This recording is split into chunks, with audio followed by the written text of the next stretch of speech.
Carta de Paulo aos Gálatas, capítulo 1. Eu, Paulo, com meus companheiros na fé, envio saudações às igrejas da Galácia. Minha autoridade para escrever a você não vem de ninguém, nem procede de alguém de hierarquia superior, mas diretamente de Jesus, o Messias, e de Deus o Pai, que o ressuscitou dos mortos. Fui convocado por Deus. Quero saudá-los com as belas palavras graça e paz. São belas, pois nos lembram como Jesus nos resgatou do mundo maligno em que vivemos quando se ofereceu em sacrifício por nossos pecados. A vontade de Deus é que experimentemos esse resgate. Glória a Deus para sempre. Amém. Não posso acreditar no que ouvi. Como podem ser tão inconstantes? Como resolvem abraçar outra mensagem? Vocês estão traindo aquele que os chamou para a graça de Cristo. E vocês sabem que não se trata de detalhes irrelevantes. É outra mensagem, completamente diferente. É mentira deslavada sobre Deus. Os responsáveis por essa agitação estão virando a mensagem de Cristo de pernas para o ar. Quero deixar bem claro, se algum de nós, até mesmo um anjo do céu, pregar uma mensagem diferente da verdadeira e original, seja amaldiçoado.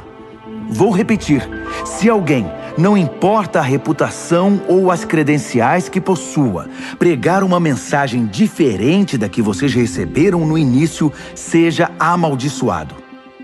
Acham que falo desse modo para manipular alguém? Ou para impressionar o próprio Deus? Ou para ganhar aplausos do povo? Se meu alvo fosse popularidade, eu não seria escravo de Cristo. Saibam que a mensagem que transmiti a vocês não é mero discurso motivacional. Eu não a recebi de nenhuma tradição, nem a aprendi em alguma escola. Eu a recebi diretamente de Deus e de Jesus Cristo. Estou certo de que vocês ouviram a história da minha vida quando eu vivia no judaísmo. Na época eu perseguia a Igreja de Deus. Meu objetivo era destruí-la. Ninguém me superava no apego às tradições dos nossos antepassados. Mas Deus tinha planos para a minha vida. Quando eu ainda estava no ventre da minha mãe, Ele me escolheu e me chamou por sua graça, cheia de generosidade. Por sua intervenção, revelou seu Filho a mim para que eu o anunciasse aos outros povos, os que não são judeus. Logo depois desse meu chamado, fui para a Arábia. Não consultei ninguém e não fui a Jerusalém me aconselhar com os que já eram apóstolos. Mais tarde, voltei a Damasco. 3 anos depois, fui a Jerusalém para conhecer Pedro e saber mais sobre a fé. Foram apenas 15 dias, mas que dias aqueles! Com exceção de Tiago, irmão do Senhor, não vi nenhum outro apóstolo. Diante de Deus, estou falando a pura verdade. Então comecei meu ministério nas regiões da Síria e da Cilícia. Mesmo depois de todo aquele tempo, eu ainda não era conhecido nas igrejas cristãs da Judéia. O que sabiam de mim era apenas isto: aquele homem que antes nos perseguia, agora está pregando a mesma mensagem que tentou destruir. E como eles agradeceram a Deus e o adoraram por minha causa.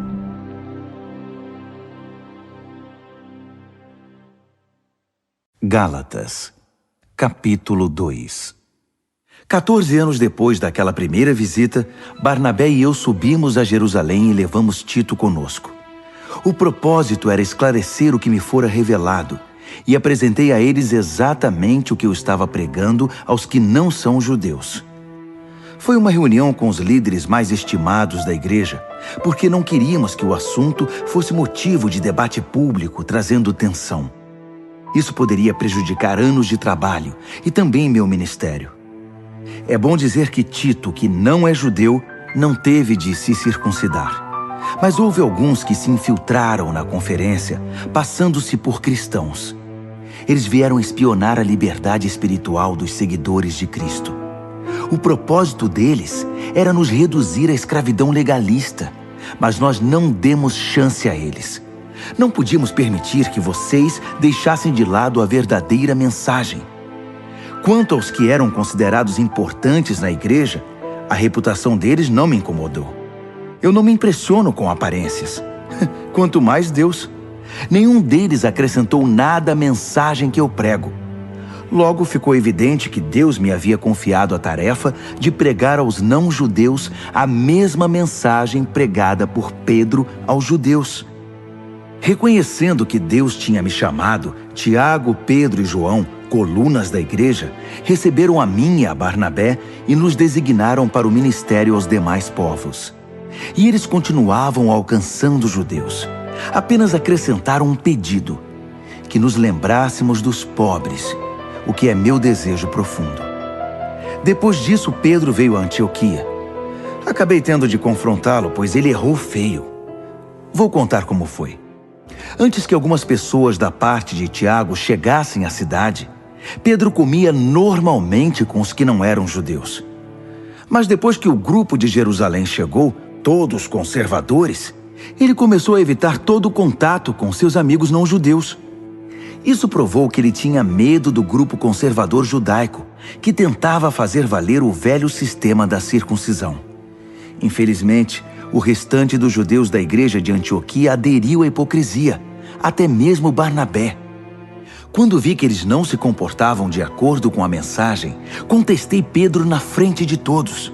Se você, que é judeu, não segue as regras judaicas quando não está sendo observado pelos guardiões de Jerusalém, que direito tem de exigir que os não-judeus se adaptem aos costumes judaicos só para causar boa impressão aos seus velhos amigos de Jerusalém? A verdade é a seguinte: nós, judeus, não somos superiores aos demais pecadores. Sabemos muito bem que não somos justificados diante de Deus por guardar regras, mas apenas pela fé em Jesus Cristo. Como sabemos disso?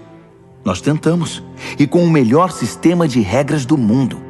Sabendo que ninguém pode agradar a Deus por esforço próprio, cremos no Messias para sermos justificados por Deus. Isso nunca acontecerá por praticarmos o bem. Já perceberam que ainda não somos perfeitos? Grande novidade.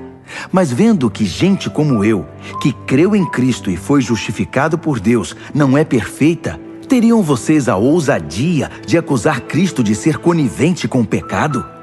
Que acusação leviana! Se eu tentasse ser justo praticando o bem, estaria reconstruindo aquilo que destruí. Estaria agindo como um charlatão. Explico o que aconteceu comigo.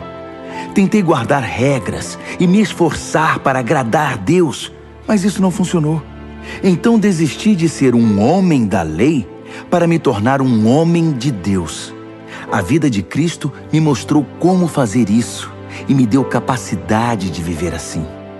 Eu me identifico totalmente com Ele. De fato, fui crucificado com Cristo.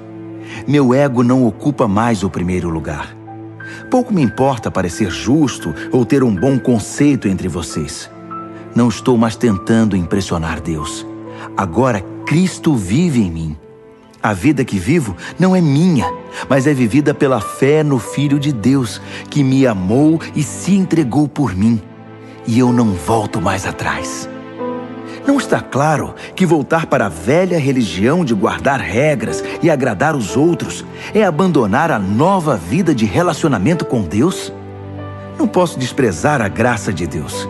Se é possível ter um relacionamento vivo com Deus, apenas guardando regras, Cristo morreu em vão.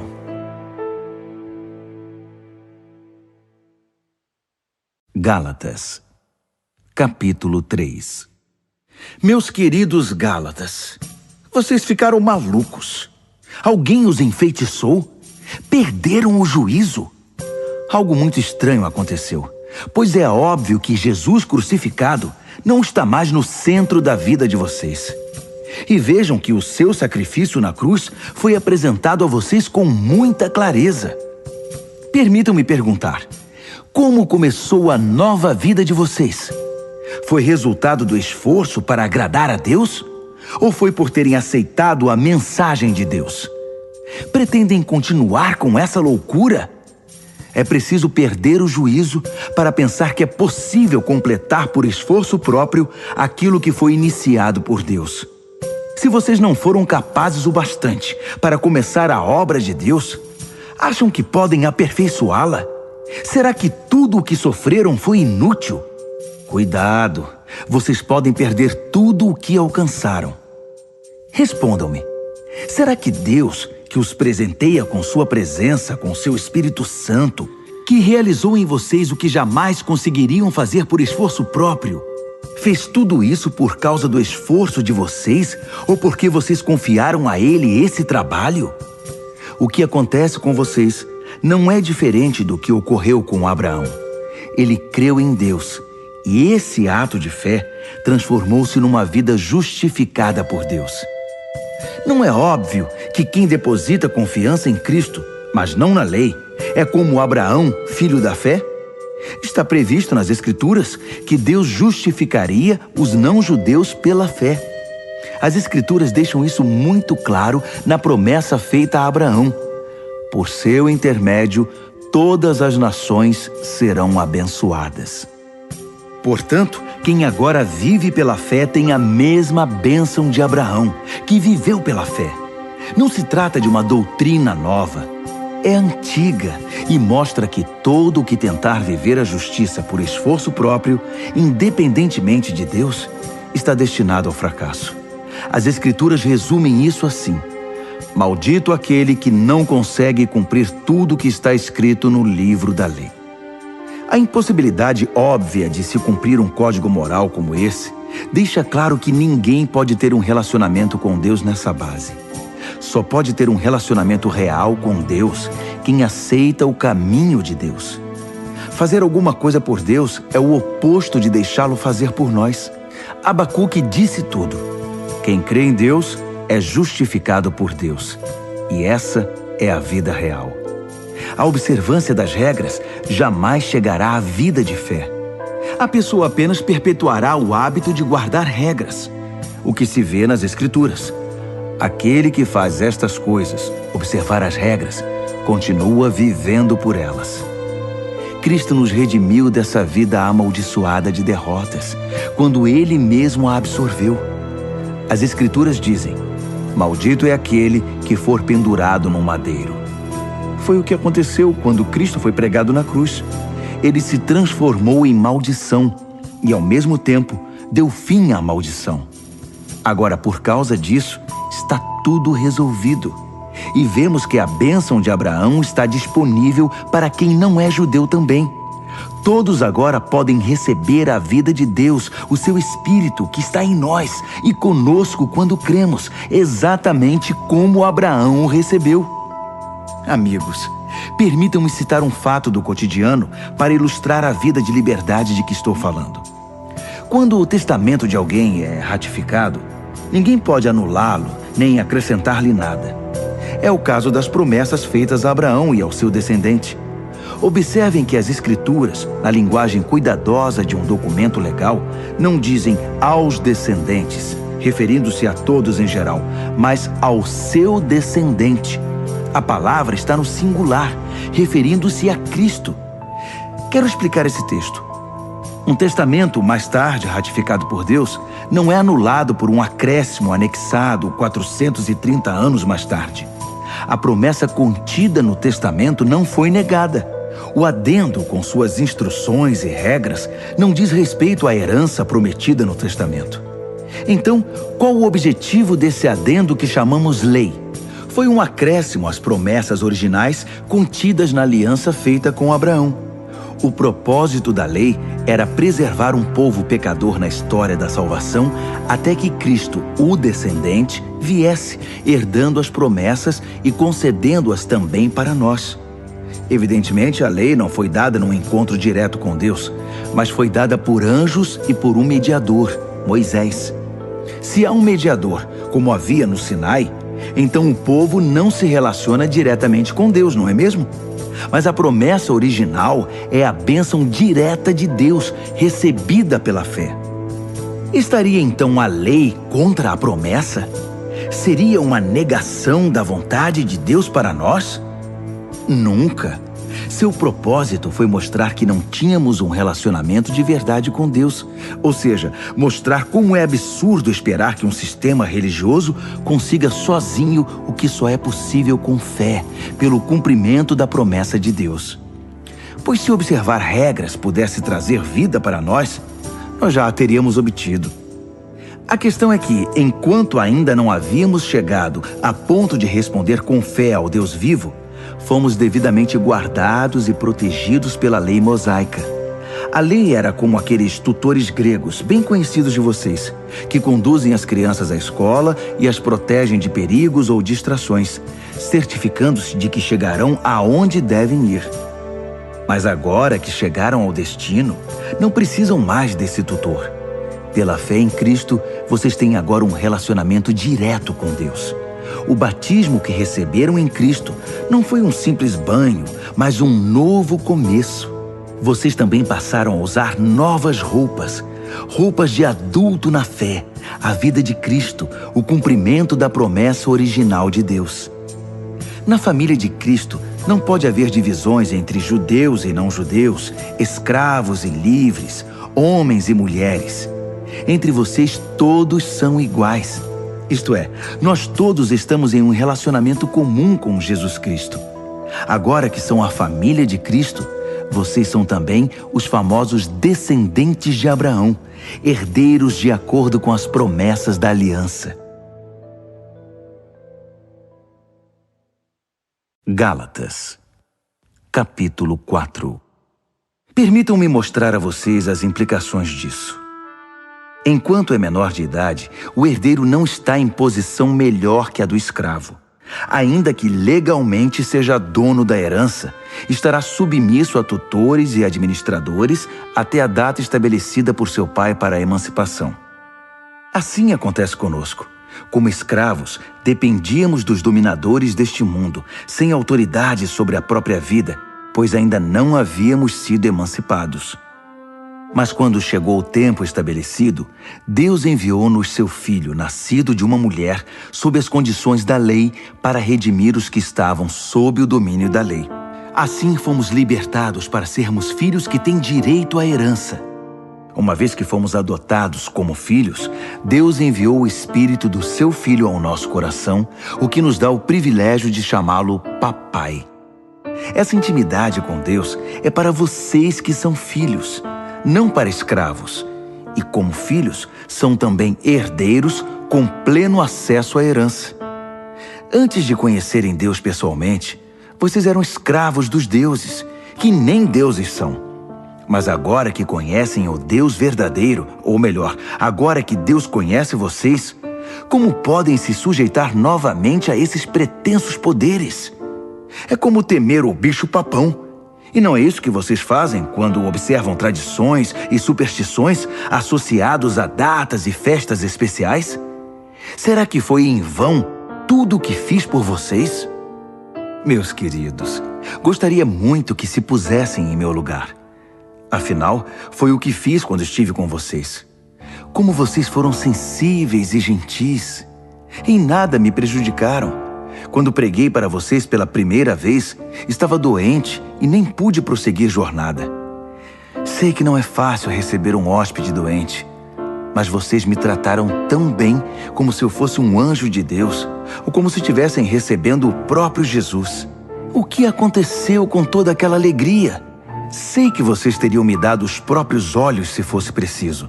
Tal era o carinho com que cuidaram de mim. E agora, de uma hora para outra, parece que virei inimigo de vocês? Foi só por dizer a verdade? Não posso acreditar. Os pregadores de heresias tentam agradá-los de todo jeito. É pura bajulação.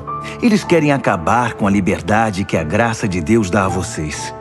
O objetivo deles é fazê-los dependentes da aprovação e da orientação que pretendem dar. Querem apenas se sentir importantes. É muito bom que vocês sempre façam o bem, mesmo quando não estou por perto. Por que mudar de atitude para comigo quando estou longe? Querem saber como me sinto agora, até que a vida de Cristo seja uma realidade na vida de vocês? Como a mãe em dores de parto. Como eu queria estar com vocês. Eu nem falaria nesse tom tão severo, abrindo o coração. E vocês que são viciados na lei, já deram pelo menos uma olhada no que ela diz? Abraão teve 2 filhos, um da escrava e outro da livre. O filho da escrava nasceu por uma iniciativa humana. O filho da livre nasceu pela promessa de Deus. A ilustração é clara. As duas histórias mostram dois modos de relacionamento com Deus. A primeira fala do Monte Sinai, na Arábia. Representa o que acontece em Jerusalém, uma vida escrava que produz escravos como descendentes. É o caminho de Agar. A segunda fala da Jerusalém invisível, uma Jerusalém livre, nossa mãe. É o caminho de Sara. Lembrem-se do que Isaías escreveu. Alegre-se, ó estéril, você que nunca teve um filho. Exulte e cante, você que nunca sofreu as dores do parto. Porque são mais os filhos da abandonada do que os filhos da mulher casada. Não está claro, meus queridos, que como Isaque, vocês são filhos da promessa? Nos tempos passados, Ismael, o filho nascido por iniciativa humana, perseguiu Isaque, o filho da promessa pelo Espírito. Não é o que vemos agora? A perseguição promovida pelos hereges de Jerusalém segue o modelo antigo. Há um texto nas Escrituras que nos diz o que fazer. Expulse a escrava e seu filho, pois o filho escravo não será herdeiro com o filho livre. Não somos filhos da escravidão, mas sim da liberdade que vem do Espírito.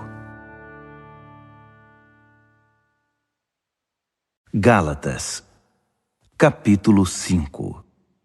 Cristo nos libertou para viver uma vida livre. Permaneçam nessa liberdade. Nunca mais aceitem sujeitar-se a nenhum tipo de escravidão. Quero enfatizar o seguinte: no momento em que vocês se submetem à circuncisão ou a qualquer outro sistema de regras, o dom da liberdade que Cristo conquistou com sofrimento acaba desperdiçado. Repito, quem aceita o sistema da circuncisão troca a maravilhosa vida de liberdade em Cristo pelas obrigações da vida de escravo da lei. Creio que o que está acontecendo não era a intenção de vocês. Quem escolhe viver de acordo com seus planos religiosos, tentando ser justo, se desliga de Cristo e está fora da graça. Mas nós vivemos a expectativa de um relacionamento com o Espírito que satisfaz. Em Cristo, nem nossa religião mais criteriosa, nem a indiferença quanto a obrigações religiosas significam alguma coisa. O que importa é algo mais íntimo. A fé expressa em amor. Vocês estavam correndo muito bem. Quem os convenceu a se desviar do caminho da obediência? Por certo, não foi aquele que os convocou para a corrida. Por favor, não pensem que isso é insignificante. Basta um pouquinho de fermento para levedar uma grande quantidade de massa de pão. Lá no fundo, o Senhor me deu a certeza de que vocês não vão desistir. Mas aquele que está perturbando vocês, seja quem for, enfrentará o juízo divino. Saibam que o boato de que continuo a pregar a circuncisão, como eu fazia antes de encontrar o Senhor na estrada de Damasco, é um absurdo. Por que então eu ainda seria perseguido? Se eu pregasse a velha mensagem, ninguém ficaria ofendido. Omitir a cruz diluiria tanto a mensagem que ninguém se importaria. Quero saber por que esses agitadores tão obcecados pela circuncisão não se circundam totalmente. Poderiam se castrar. Não há dúvida que Deus chamou vocês para uma vida de liberdade. Mas não usem essa liberdade como desculpa para fazer o que bem entendem, pois assim acabarão destruindo-a. Em vez disso, usem a liberdade para servir o próximo com amor. É assim que vocês serão cada vez mais livres, pois o ensino da palavra de Deus resume-se numa única frase: ame o próximo como a você mesmo. Isso é que é liberdade. Se vocês vivem como cão e gato, vão acabar se destruindo. Querem perder a preciosa liberdade? Aqui vai meu conselho. Vivam nesta liberdade, motivados pelo Espírito de Deus. Só assim vencerão seus impulsos egoístas. Pois há em nós uma raiz de egoísmo que guerreia contra a liberdade do Espírito. Esta liberdade é incompatível com o egoísmo. São dois modos de vida opostos. Não dá para viver com os dois. Por que não escolhem o caminho do Espírito? Só por ele poderão fugir dos impulsos inconstantes de uma vida dominada pela lei. Todos conhecem o tipo de vida de uma pessoa que quer fazer o que bem entende. Sexo barato e frequente, mas sem nenhum amor. Vida emocional e mental detonada. Busca frenética por felicidade e sem satisfação. Deuses que não passam de peças decorativas. Religião de espetáculo. Solidão paranoica, competição selvagem, consumismo insaciável, temperamento descontrolado, incapacidade de amar e de ser amado, lares e vidas divididos, coração egoísta e insatisfação constante, costume de desprezar o próximo, vendo todos como rivais, vícios incontroláveis, tristes paródias de vida em comunidade. E se eu fosse continuar, a lista seria enorme. Essa não é a primeira vez que venho advertir vocês. Se usarem a liberdade desse modo, não herdarão o reino de Deus. Mas vamos falar da vida com Deus. O que acontece quando vivemos no caminho de Deus? Deus faz surgir dons em nós, como frutas que nascem num pomar. Afeição pelos outros, uma vida cheia de exuberância, serenidade, disposição de comemorar a vida, um senso de compaixão no íntimo e a convicção de que há algo de sagrado em toda a criação e nas pessoas. Nós nos entregamos de coração a compromissos que importam, sem precisar forçar a barra, e nos tornamos capazes de organizar e direcionar sabiamente nossas habilidades. O legalismo não produz nada disso, apenas atrapalha. Para quem pertence a Cristo, seguir o próprio caminho e deixar para depois as necessidades dos outros são atitudes que ficaram cravadas na cruz. Já que a vida do Espírito é o tipo de vida que escolhemos, convém lembrar que isso não é apenas uma ideia ou um sentimento no coração. Suas implicações devem ser realidade em cada área da nossa vida. Isso significa que não devemos ficar fazendo comparações como se um fosse melhor que o outro. Temos coisa mais importante a fazer na vida. Ninguém é melhor do que ninguém. Cada pessoa tem valor singular e inestimável. Gálatas, capítulo 6. Amigos, vivam com criatividade. Se alguém cair em pecado, restaurem-no com perdão. Guardem as críticas. Vocês podem precisar de perdão antes que o dia termine. Ajam com misericórdia e estendam a mão aos oprimidos. Compartilhem aquilo que pesa a vocês e cumpram desse modo a lei de Cristo. Se pensam que são bons demais para agir assim, estão muito enganados. Cada um examine com cuidado a si mesmo e a maneira segundo a qual está cumprindo a missão que recebeu e dedique atenção total a ela. Não fiquem admirando vocês mesmos, nem se comparando com os outros. Cada um precisa assumir o compromisso de fazer o melhor que puder com sua vida.